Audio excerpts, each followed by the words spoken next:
सो inductor का behaviour study करते हैं और हम एक कोई इंडक्टर कॉइल ले लेते हैं जिसकी इंडक्टेंस से एल है और इसको हमने कनेक्ट कर दिया किसी अल्टरनेटिंग सोर्स ऑफ ईएमएफ से जिसकी इंस्टेंटेनियस वैल्यू से ई है, right. Say E is equal to E not sign of omega T, that is equation number first. अब जैसे ही इसके अंदर हम अल्टरनेटिंग ईएमएफ कनेक्ट करेंगे तो इसके अंदर करंट की स्ट्रेंथ चेंज होगी विद टाइम इंस्टेंटेनियसली। और अगर हम कहें कि D I by D T is the rate of change of the current, तो उसके करंट की चेंज के कारण से फ्लक्स चेंज होगी और फ्लक्स चेंज होगी तो इसके अंदर क्या इंड्यूस होगी, एक ईएमएफ इंड्यूस होगी। इन टर्मिनल्स के क्रॉस क्या होगी, ईएमएफ इंड्यूस। और वो ईएमएफ इंड्यूस इस तरह से होगी कि अपने काज को क्या करेगी, अपोज करेगी, बैक ईएमएफ होगी लेंस लॉ के अकॉर्डिंग, ठीक है। तो हम ये कहते हैं कि due to the change of the current in inductor, there induces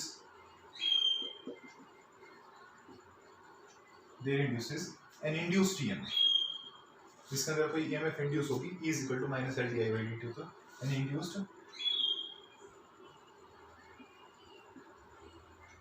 EMF E, ठीक है। अगर di by dt, अगर change in the current, di by dt is the rate of change of current at an instant, rate of change of current one, that is E जो होगा that will be minus L di by dt, that is equation number second, where negative sign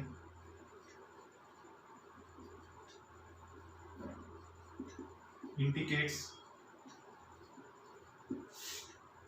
that E opposes its cause।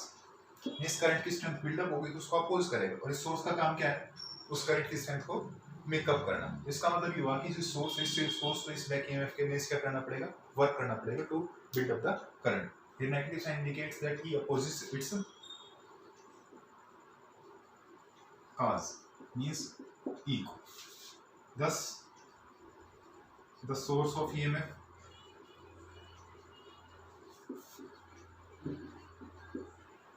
has to work against induced EMF। इस induced EMF के against work करना पड़ेगा so as to build up the current, so as to build up the current across L, so as to build up the current across L के across current को build up means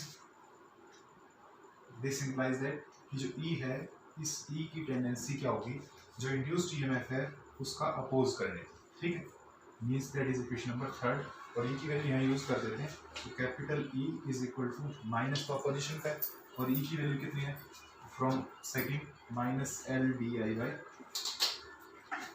dt, ठीक है। ये किससे use किया, from second use किया। So minus minus plus होगा, so E is equal to minus minus plus होगा तो that L di by dt, equation number 4। अब हमारा इंटरेस्ट है कि करंट को निकालना, कि करंट की हमें करंट किस में, डेरिवेटिव में di by dt है ना, तो डेरिवेटिव घटाने के लिए इंटीग्रेशन भी करना पड़ेगा। तो हमें हमारा इंटरेस्ट करंट का रिलेशनशिप निकालने in respect of the in terms of the phase with respect to the voltage के रेस्पेक्ट में, ठीक है। तो यहाँ से अगर मैं लिखूं, ये आपके पास लिखा है आपने L di by dt, which means that L di by dt, मान लेते हैं L di by dt वो किसके बराबर, E के बराबर। और E इक्वेशन नंबर फर्स्ट में कितना, E not sign of omega T, नीचे लिख देते हैं E not sign of omega T, ठीक। सो दिस इंप्लाइज दैट यहाँ से अगर di by dt लिखेंगे that di by dt will be, हम इस टर्म को कंसीडर करेंगे इन दोनों को, तो L इधर डिवीजन में हो जाएगा E नॉट बाय L और sine of omega T, right. dt को इधर क्रॉस कर देते हैं, so di will be equal to, क्योंकि मेरे को तो i निकालना है, so E naught by L और sine omega T dt, this is equation number 5। पर करंट निकालना तो हमें क्या करना पड़ेगा, integration. So integrating both sides, अब याद रखिए कि यहाँ पे हमने कोई लिमिट स्पेसिफाई नहीं की कि इंटीग्रेशन की लिमिट 0 से t है, 0 से t y, ऐसा कुछ भी नहीं। और जब लिमिट्स हम स्पेसिफाई नहीं करते, हमें कौन जो आंसर है जो सम होकर के आएगा, इंटीग्रेशन होकर के आएगा, उसके बारे में श्योर नहीं होते, तो हमें कुछ इंटीग्रेशन कांस्टेंट ऐड करना पड़ता है। हो सकता है वो प्लस का हो या माइनस का हो, उस वैल्यू फालतू हमने एस्टिमेट कर भी लिया कम, फालतू तो घटाना पड़ेगा और कम होगी तो जोड़ना पड़ेगा। सो हम सी लिख देते हैं इसमें, so that i is equal to, क्योंकि इंटीग्रेशन करेंगे integration of D I left side में, इधर इंटीग्रेशन ऑफ आएगा ई नोट बाय एल और sine omega T D T और प्लस भी constant of integration, here C is constant of integration. पता नहीं, हो सकता है कि इसे 0 भी हो जाए, ठीक है, देखते हैं चलो। तो यहाँ देखिए कि टाइम के रिस्पेक्ट में इंटीग्रेशन होता है, E note by L term बाहर आएगी, डी आई का इंटीग्रेशन हो गया I, E note by L बाहर आ गया भाई, और इंटीग्रेशन ऑफ किसका, sine omega T D T plus C, that is equation number 6, ठीक है। अब हम यहाँ देखते हैं कि साइन का इंटीग्रेशन कितना होता है, माइनस कोस होता है, और ओमेगा टी है तो ओमेगा टी का डेल्टा ओमेगा, क्योंकि साइन का है, साइन ओमेगा टी की थोड़ी बात करें, तो साइन ओमेगा टी का कैसे करेंगे, साइन का माइनस कोस, और इसमें टी की बजाय ओमेगा टी, तो ओमेगा टी का डेल्टा कितना, ओमेगा टी उसमें आ जाएगा। बट इस कांस्टेंट ऑफ इंटीग्रेशन की बात करें तो थोड़ा इसको समझने की जरूरत है यहाँ पे, कि हम यहाँ ये कह रहे हैं लेफ्ट साइड की जो टर्म है डायमेंशंस को अगर कंपेयर करें तो लेफ्ट हैंड साइड की टर्म क्या है, करंट है, तो इसका मतलब ये वाली टर्म भी करंट की टर्म होगी, ठीक है। इसको तो हमें एवेल्यूएट करना है, सी के बारे में हमें अननोन थे, हमें नहीं पता था, तो सी की टर्म भी कैसी होनी चाहिए, करंट की टर्म होनी चाहिए। इसकी दो फीचर होगी, एक तो करंट की टर्म हो, फर्स्ट पॉइंट, तो दूसरी बात कि ये क्योंकि कांस्टेंट है, ठीक है, तो ऐसी करंट की term which is constant of time, constant with time, constant that is independent of time, means ये सी की टर्म ऐसी होनी चाहिए जो कांस्टेंट हो, मींस इंडिपेंडेंट ऑफ टाइम हो, और करंट की टर्म, करंट की means independent term, independent of time, term of current independent of time, ऐसा इसका बिहेवियर होना चाहिए। लेकिन हम देखते हैं क्योंकि जो ईएमएफ है वो ईएमएफ हमारी क्या कर रही है, that is oscillating,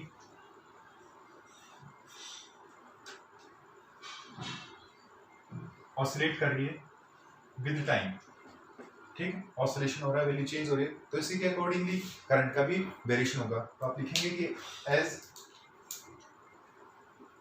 EMF oscillates, EMF E लिख देते हैं, oscillates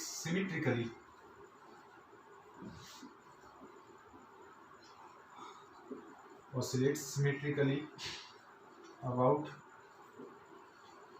0। ऑसिलेशन का मतलब time dependent, that is time dependent, तो इसका मतलब इससे जो करंट जनरेट होगा वो भी कैसा होना चाहिए, time dependent. So similarly current must oscillate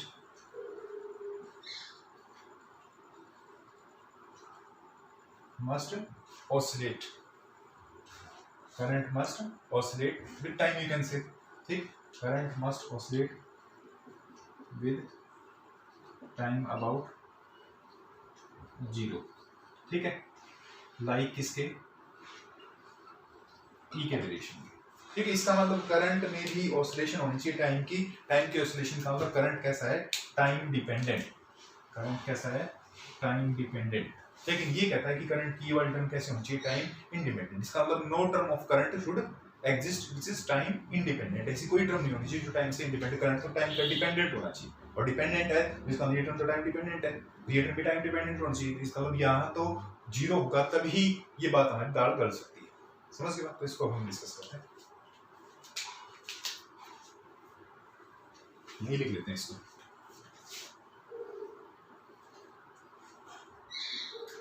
तो आपके अकॉर्डिंग तो क्या हुआ कि भाई करंट की टाइम के साथ ऑसिलेशन करनी चाहिए, टाइम डिपेंडेंट होना चाहिए, लेकिन ये कहता है कि भाई करंट कांस्टेंट होना चाहिए, तो ये वाली सी है ना, करंट नहीं सी है, वो टाइम इंडिपेंडेंट होना चाहिए, ठीक है, ये टर्म टाइम पे डिपेंडेंट, ये भी टाइम पे डिपेंडेंट होना चाहिए आपके अकॉर्डिंग तो, लेकिन ये कह रहा है कि कांस्टेंट, तो कांस्टेंट है तो ऐसा कांस्टेंट होगा जो टाइम से चेंज नहीं हो रहा, मींस 0। सो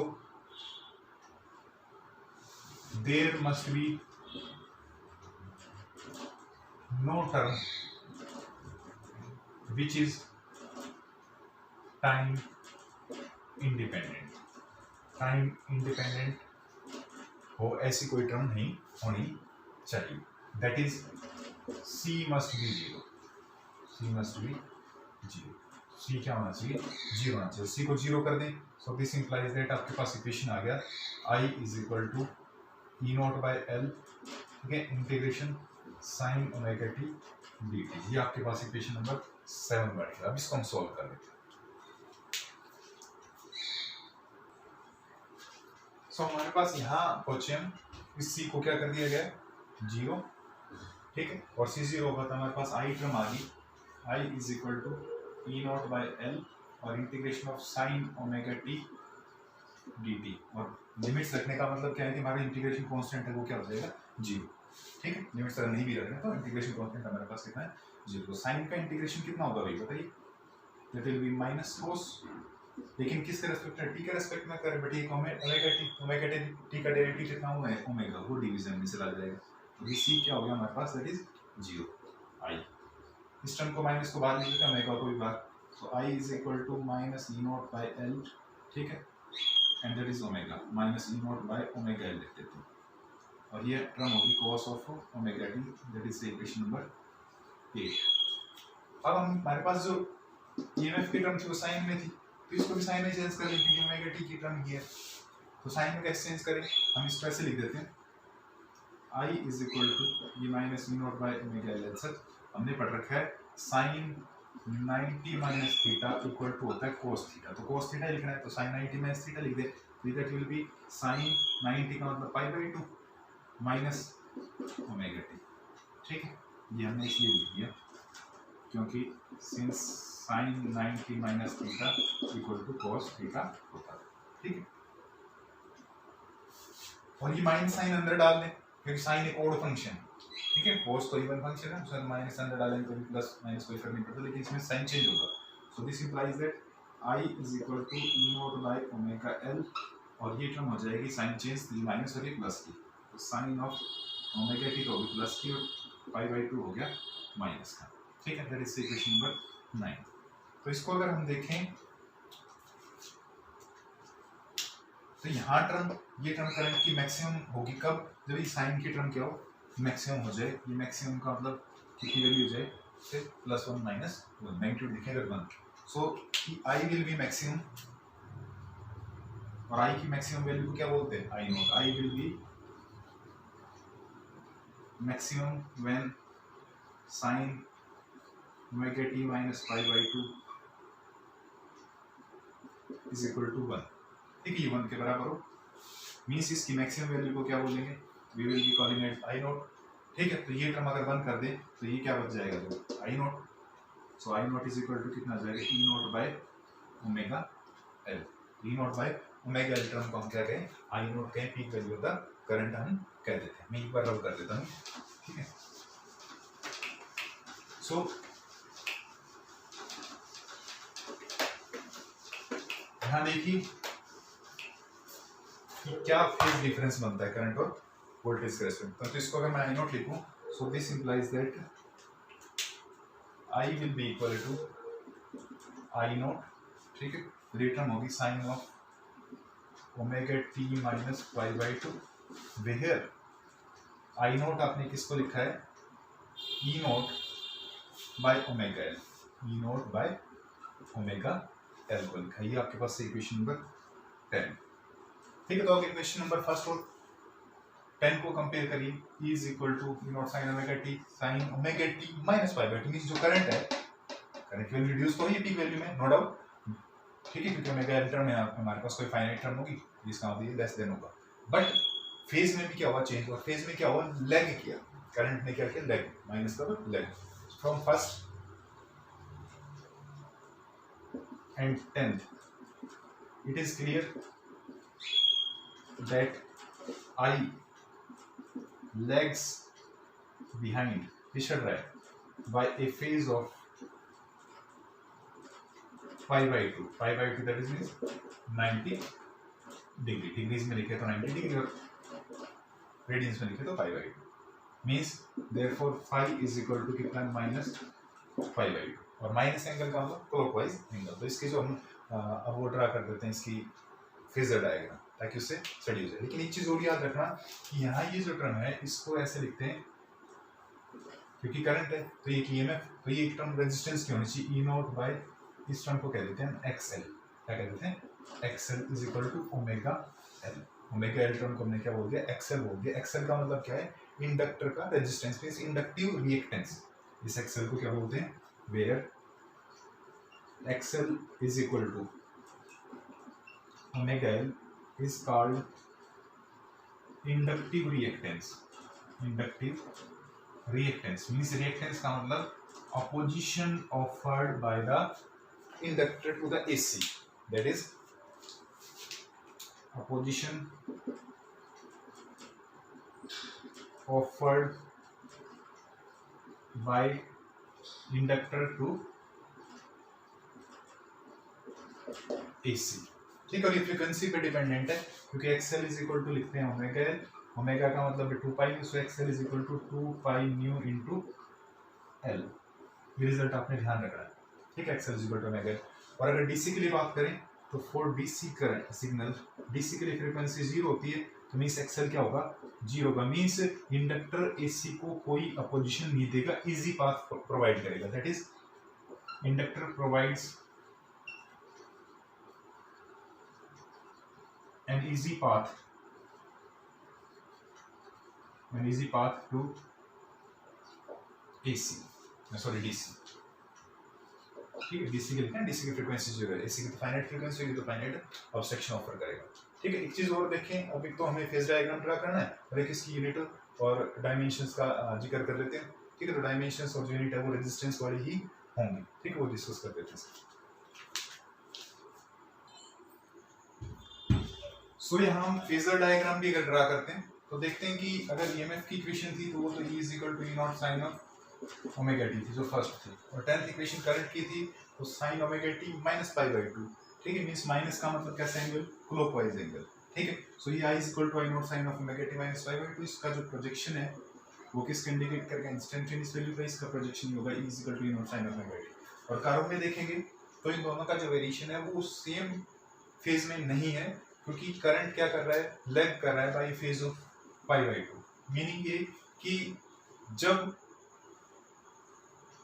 करंट की वैल्यू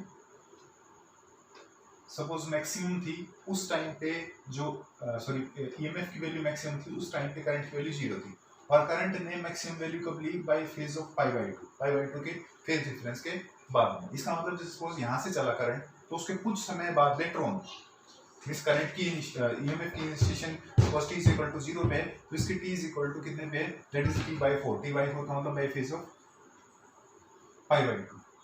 ठीक है, तो इसका मतलब ये वेरिएशन किस तरह का? एक तरह का cos वेरिएशन है क्योंकि sin 90 minus theta is equal to क्या होता है? cos theta. cos का कर्व हो गया। ठीक है, ये किसका है? sin का कर्व। तो हम ये देख सकते हैं इन केस ऑफ इंडक्टर आप ये कह सकते हैं कि करंट लैग करता है by the phase of pi by 2। तो आपने ये लिखा इन केस ऑफ इंडक्टर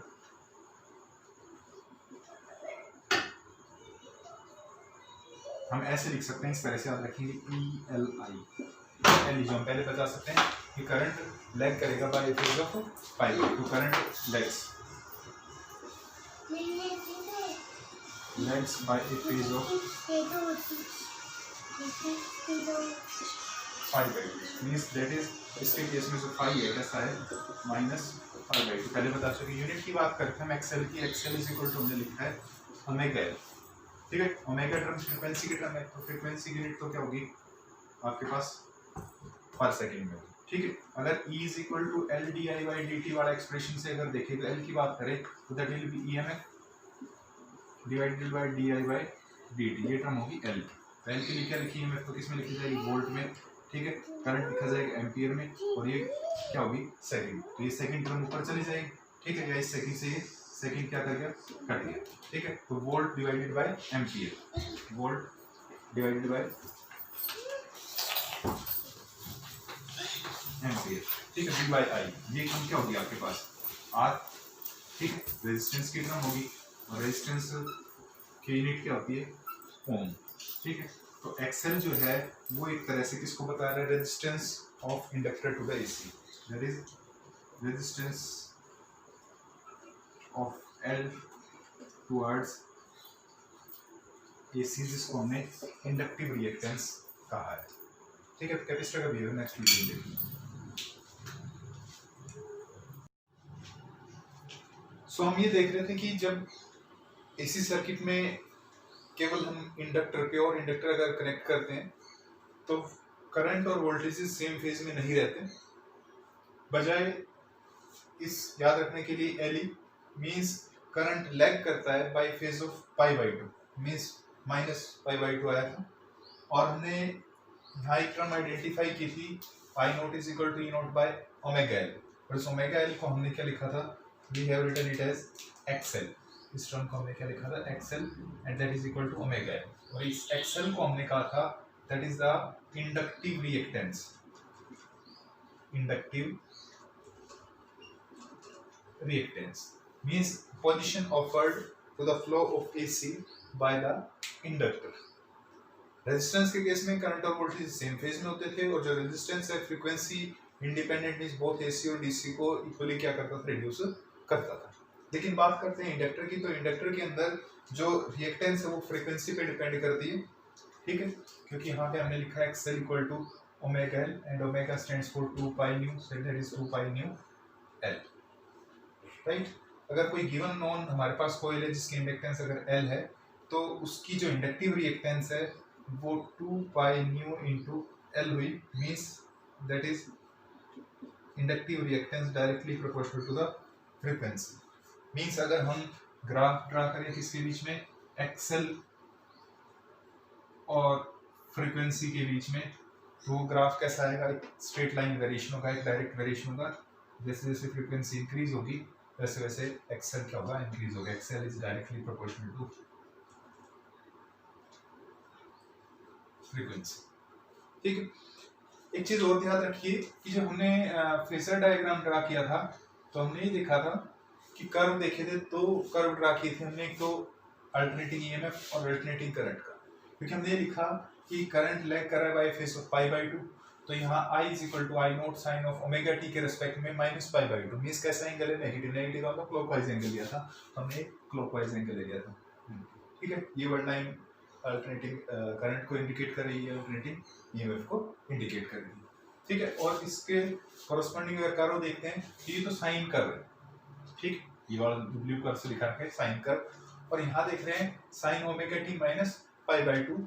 तो हम यहाँ देखें कि अगर 90 माइनस थीटा करेंगे तो माइनस बाहर चला जाए, क्योंकि अंदर हमने डाला था, तो इसको ऐसे लिखें, मीन्स माइनस आई नोट, और ये टर्म हो जाएगी sine of pi by two minus omega T.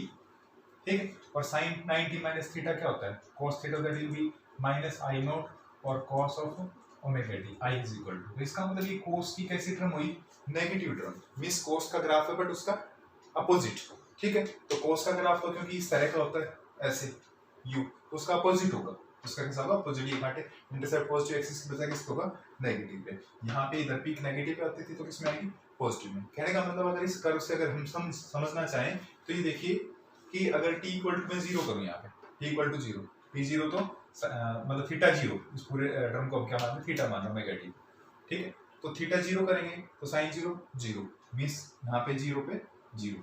ठीक है, अल्टरनेटिंग ईएमएफ की टर्म, ये ई की टर्म। और आई की में अगर करेंगे जीरो तो कोस जीरो कितना होता है, 1, लेकिन ये बाहर माइनस लगेगा तो that will be minus I note, तो यहाँ पे जो term I that is but minus I note. Means जब थीटा जीरो था तो अल्टरनेटिंग ईएमएफ तो कैसी वैल्यू ले रही है, जीरो, लेकिन करंट कैसे ले रहा है, नेगेटिव की पीक वैल्यू ले रहा है। ठीक है, अब यहाँ देखिए कि जब ईएमएफ पीक वैल्यू लेगी तो करंट कितना होगा, जीरो, मींस यहाँ पे पाई बाई टू लें तो थीटा 90 डिग्री लिखें, साइन 90 कितना 1, तो इसका मतलब ईएमएफ तो कैसी वैल्यू लेगी, एम्पलीट्यूड वैल्यू लेगी, ई नोट, और करंट कितना हो जाएगा, cos 90 कितना होता है, जीरो, ये यहाँ पे क्या हो गया, जीरो। ठीक है, तो इस तरह से ये वेरिएशन किस तरह का है, नेगेटिव कोस है, क्या उसका कैसा है, नेगेटिव। समझ लो, तो इस हम कंपेयर करते ओमेगा टी से, तो इसलिए हमने ओमेगा टी के रिस्पेक्ट में ओमेगा टी यहाँ ही पॉजिटिव ओमेगा टी, तो यहाँ ही पॉजिटिव ओमेगा टी रखेंगे। इसलिए हमने इसको ऐसे लिखा था। ये टर्म तो ऐसे थी minus sine of E not by omega L और sine of pi by 2 minus omega T आया था, लेकिन इसको हमने अंदर डाल दिया था, ठीक है, ताकि ये बन जाए। तो हम पहले कर चुके हैं। तो हम यहाँ भी देखा कि एक्सेल फ्रीक्वेंसी डायरेक्टली प्रोपोर्शनल, और ये भी देखा कि एक्सेल की जो डायमेंशंस हैं और जो यूनिट है वो यूनिट किसकी आ रही है, रेजिस्टेंस की। तो जो डायमेंशंस है वो भी कैसी होंगी, दैट ऑफ रेजिस्टेंस, ठीक है। तो अब हम डिस्कस करते हैं रिगार्डिंग द कैपेसिटेंस, कैपेसिटर का क्या वैल्यू होगा। So now we discuss about AC circuit containing the capacitor only, pure capacitor की बात कर रहे हैं। So हम ये मान लेते हैं कि हमारे पास एक कैपेसिटर है जिसकी कैपेसिटेंस, कैपेसिटर कह दीजिए कंडेंसर, ठीक है। प्लेट्स मैंने इसको इस तरह से ऐसे मोड़ दी ताकि बैटरी एसएल से कंफ्यूज ना हो, ये नोटेशन लेते हैं हम कैपेसिटर, और इसको हमने किसी अल्टरनेटिंग सोर्स ऑफ ईएमएफ से कनेक्ट कर दिया, ठीक है। कोई आपके पास साइनसॉइडल ईएमएफ मान ली हमने इस तरह की, से E is equal to E naught sin of omega t, that is equation number first time, और ये E is equal to E naught sin of omega t। अब जैसे इस अल्टरनेटिव सोर्स को कनेक्ट करेंगे तो इसके क्रॉस एक करंट डेवलप होगा, and that current will be charging the plates of the capacitor oppositely, ठीक है। और जैसे ही साइकिल रिवर्स होगा तो पोलैरिटी भी चेंज होगी, मींस इसकी जो चार्जिंग है वो भी क्या होती रहेगी, रिवर्स होती रहेगी, जो पोलैरिटी है वो रिवर्स होती रहेगी as per the direction of the induced, as per the direction of the alternating EMF. उसके अल्टरनेट ईएमएफ को करस्पॉन्डिंग करते हैं करंट चेंज होगा तो इसकी जो चार्ज होंगे। हम ये कहते हैं कि किसी इंस्टेंट के ऊपर अगर हम ये कहें कि इसकी प्लेट्स के अक्रॉस जो पोटेंशियल डिफरेंस है वो भी है, क्योंकि इसकी कैपेसिटेंस सी है, पोटेंशियल डेवलप हमने भी बताया किसी इंस्टेंट पे, और हम लेट अस से कि उस किसी इंस्टेंट पे चार्ज वो कितना है, क्यू, ठीक है। So let at any instant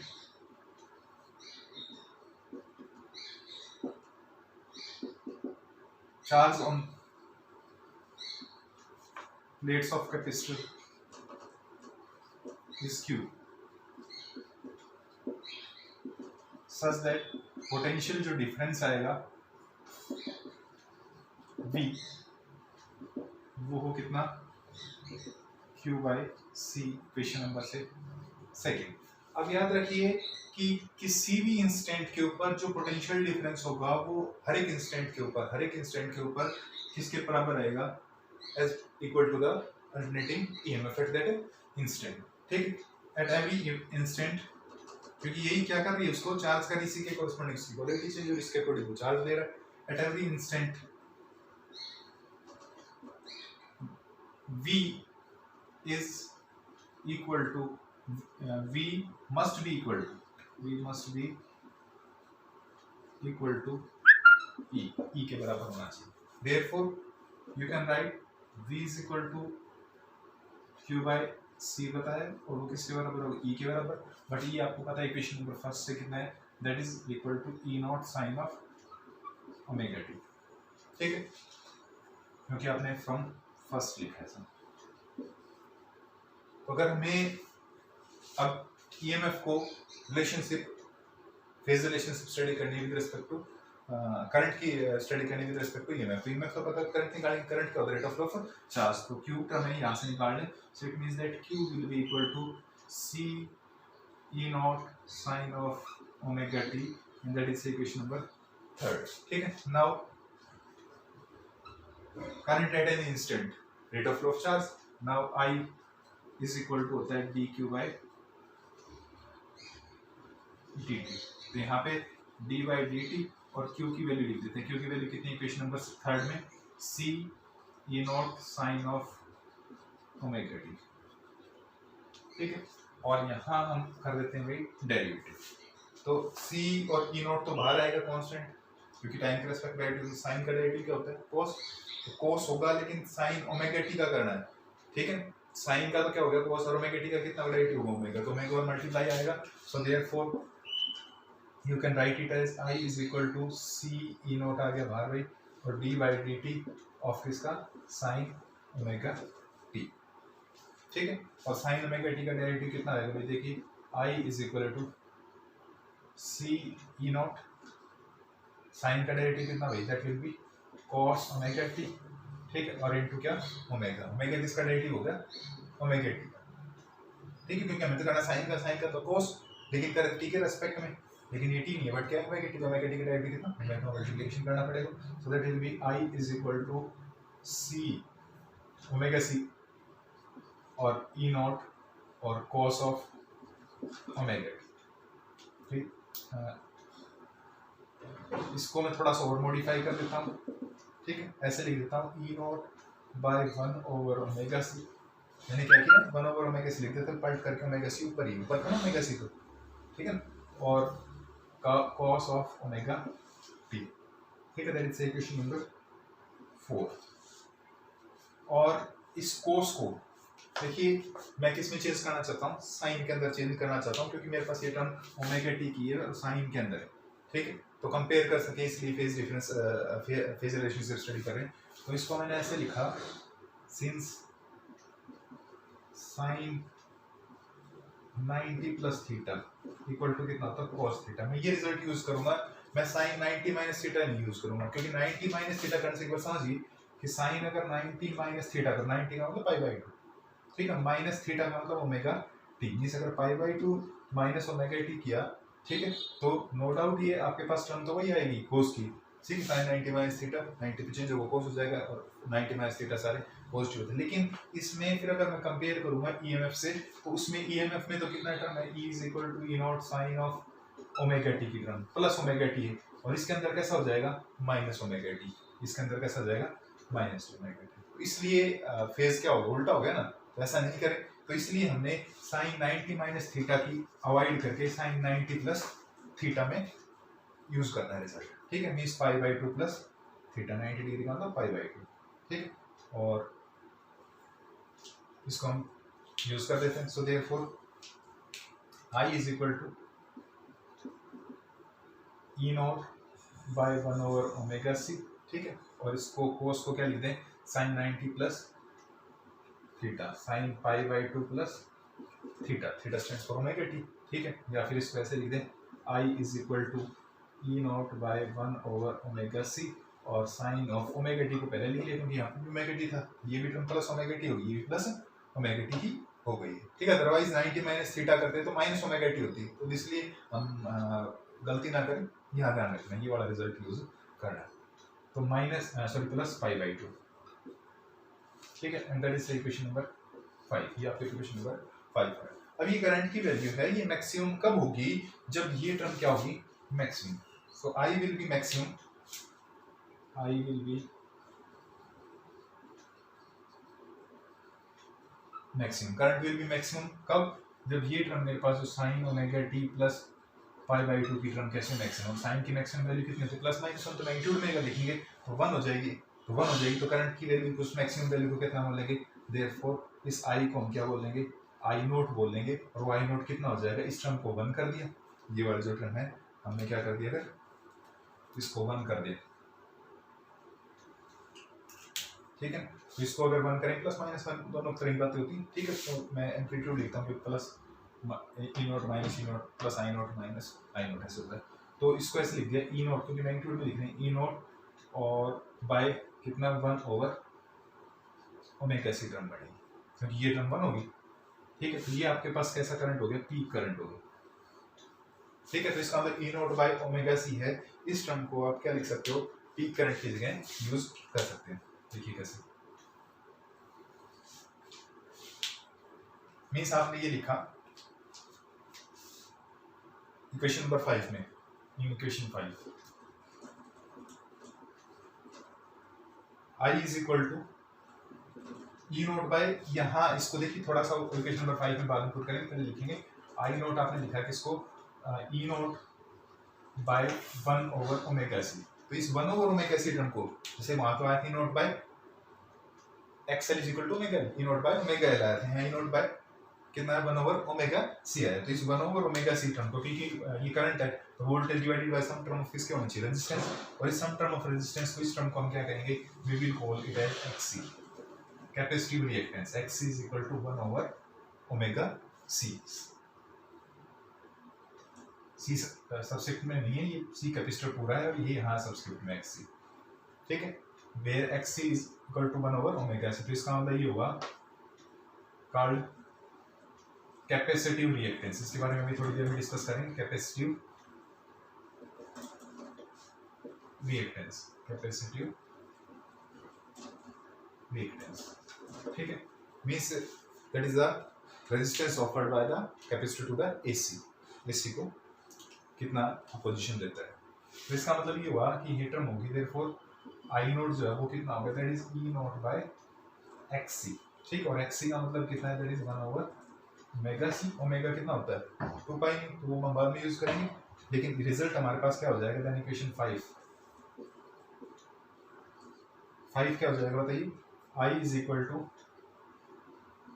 I naught, इस टर्म को कितना लिख दिया आपने, आई नॉट लिख दिया, ठीक है, E not by 1 over omega C को क्या लिख दिया, आई नॉट, ये टर्म आपने आई नॉट लिख दिया, ठीक है। तो इसके अलावा टर्म क्या है, sine omega T plus 5/2, sine of omega T plus 5/2, and that is equation number 6, ठीक है। तो अब यहाँ कंपेयर करते हैं, ये ईएमएफ की इक्वेशन है, ठीक है, और ये करंट की इक्वेशन है। ई नॉट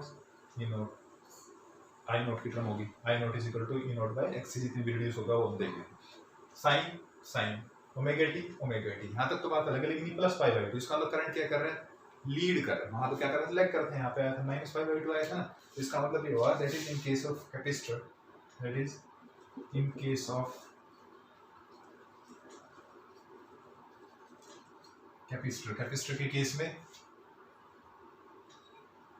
आई क्या कर रहा है, लीड कर रहा है, current Leeds voltage E by a phase of pi/2,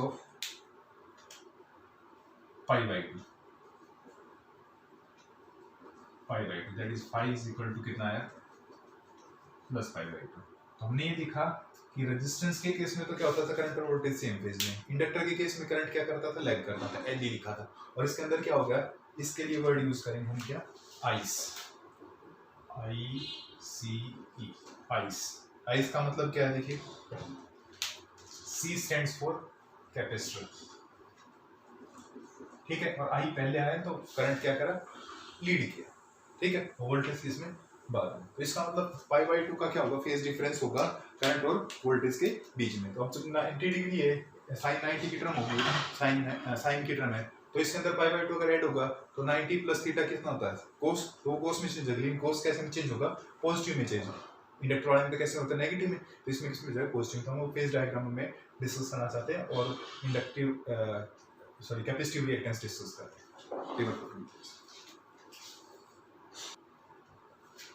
सो हमने करंट की इक्वेशन निकाली थी और वो आई थी, I is equal to I not sign of omega T plus pi/2। तो हमने देखा था अल्टरनेटिंग ईएमएफ के रेस्पेक्ट में जो करंट है वो लीड कर रहा था बाय फेज ऑफ pi/2, तो इसीलिए हमने टर्म यूज करी थी ice, ICE।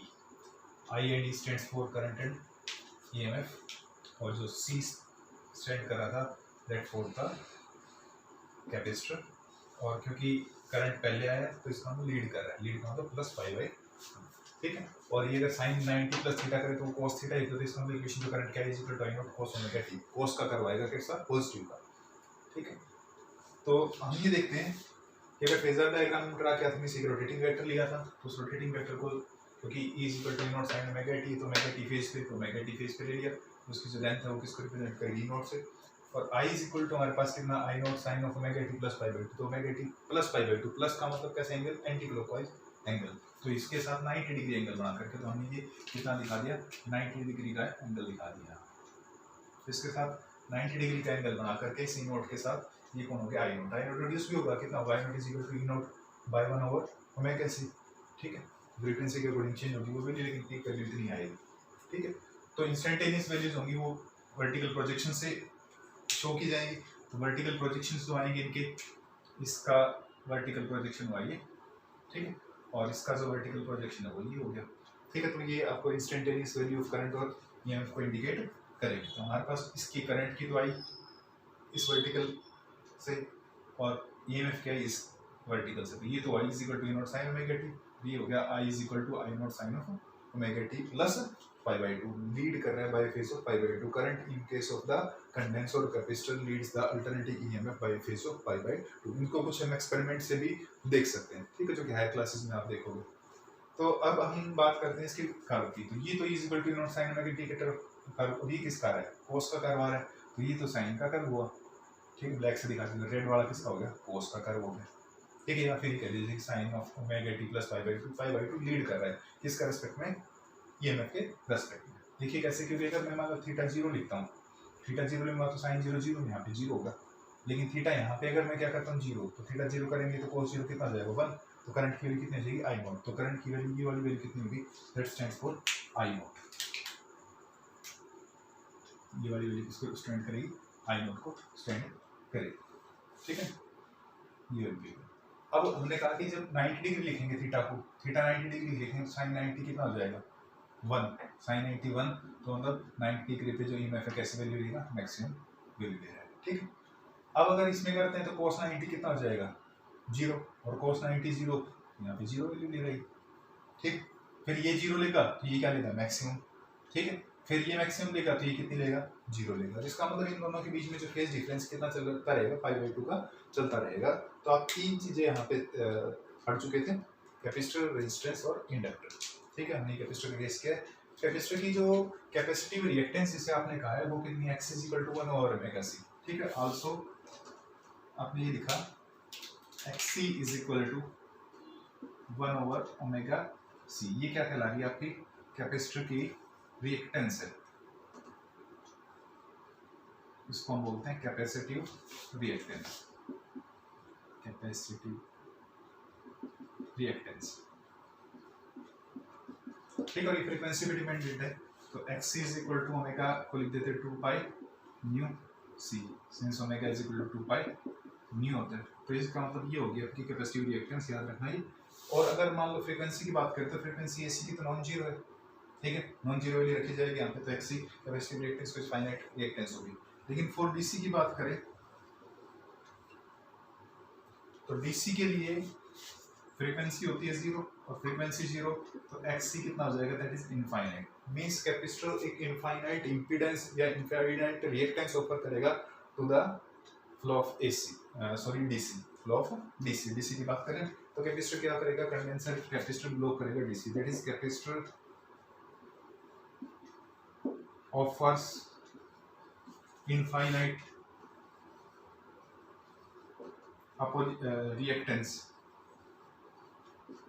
to DC, that is capacitor blocks DC, capacitor blocks DC। आपने सेकंड यूनिट में भी कई जगह न्यूमेरिकल करते टाइम ये टर्म यूज करेंगे, capacitor block DC, capacitor DC को ब्लॉक करता है, ठीक है। अगर इसकी फ्रीक्वेंसी वेरिएशन की बात करें तो कैसा है, वो इनवर्स है, तो इसी तरह पैराबोलिक वेरिएशन आएगा। तो अगर इसका ग्राफ अगर हम ड्रा करते हैं तो वो ग्राफ इस तरह का हो जाएगा,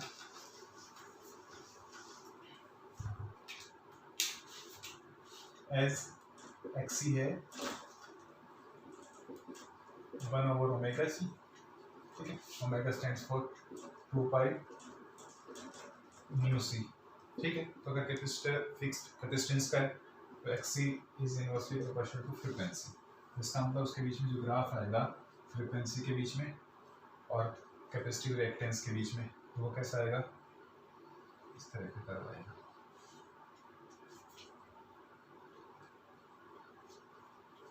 ठीक है। तो ये किसके लिए, कैपेसिटर के लिए। कैपेसिटिव रिएक्टेंस के यूनिट की बात करें तो क्योंकि हम टर्म लिख रहे हैं as x is equal to 1 over omega C के टर्म, ठीक है। तो ओमेगा तो फ्रीक्वेंसी टर्म में सेकंड में लिख दी जाएगी,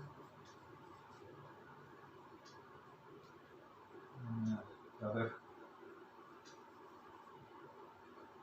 पर सेकंड में, पर सेकंड का तो सेकंड ऊपर जाएगी, ये हुआ 1 over frequency 2 pi new reciprocal of time period, तो पर सेकंड लिखा जाएगा, ठीक है। तो 1 ओवर सेकंड, ठीक है। और कैपेसिटर की बात करेंगे तो capacitor C is equal to होता है Q बाई V कैपेसिटेंस। तो Q तो चार्ज होगी कूलम में, ठीक है, और ये पोटेंशियल डिफरेंस हो गया वोल्ट में, तो इस वोल्ट को ही पलट लेंगे, C इज इक्वल टू कितना Q बाई V। तो इसका मतलब UXC की अगर बात करें तो ये आगे टर्म पलट करके ऊपर चला जाएगा, वोल्ट और सेकंड, तो वोल्ट सेकंड, ठीक है, और ये था, या एक सेकंड को नीचे रख देते हैं, इस कूलम पर सेकंड हो जाएगा और वोल्ट ऊपर चला जाएगा, तो दैट इज वोल्ट ऊपर चला गया और कूलम डिवाइडेड बाय सेकंड, और कूलम पर सेकंड क्या होता है, दैट इज करंट, तो V और बाय I की टर्म, और V बाय I की टर्म क्या होता है, दैट इज द रेजिस्टेंस। इसका हम देख करें कि रेजिस्टेंस की टर्म को इंडिकेट करेगा, और इसकी जो यूनिट होगी वो कौन सी होगी, जो रेजिस्टेंस की होगी, और डायमेंशन है वो भी क्या होगी, रेजिस्टेंस की। तो इसका मतलब जो कैपेसिटिव रिएक्टेंस है वो किस टर्म को इंडिकेट कर रहा है, एक तरह के रेजिस्टेंस की टर्म को इंडिकेट कर रहा है, और रेजिस्टेंस किसका, कैपेसिटर का टू द इस, ठीक है, डीसी को फ्लो करेगा इनफाइनाइट, तो क्या करेगा, इंपीडेंस ऑफर करेगा। और हम कॉम्बिनेशन डिस्कस करेंगे नेक्स्ट में, आर एल और सी तीनों को एसी में कनेक्ट करके, ठीक है, उसके लिए जो टर्म आएगी उसको हम बोलेंगे इंपीडेंस, ठीक है, तीनों का जो रेजिस्टेंस होगा उसको क्या कहेंगे, इंपीडेंस कहेंगे, ठीक है।